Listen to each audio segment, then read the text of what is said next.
Dwaraka saris collections. నేనైతే ఇవాళ వరలక్ష్మి వ్రతం అయితే చేసుకున్నానండి. ఒక్కసారి చూడండి అమ్మవారిని ఎలా అలంకరించుకున్నానో. ఇలా అయితే ఫస్ట్ టైం అండి నేను చేసుకోవడం వరలక్ష్మి వ్రతం.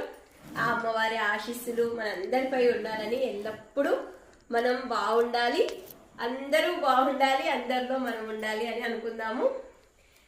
ఈ అమ్మవారి దయ కరుణ మనందరిపైన ఎల్లప్పుడూ ఉండాలని అనుకుంటున్నాను, కోరుకొని వ్రతం అయితే చేశాను.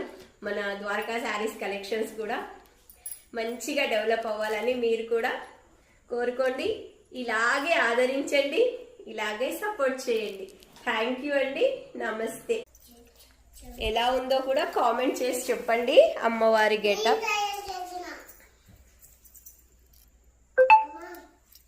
Thank you so much. Subscribe చేసుకోండి.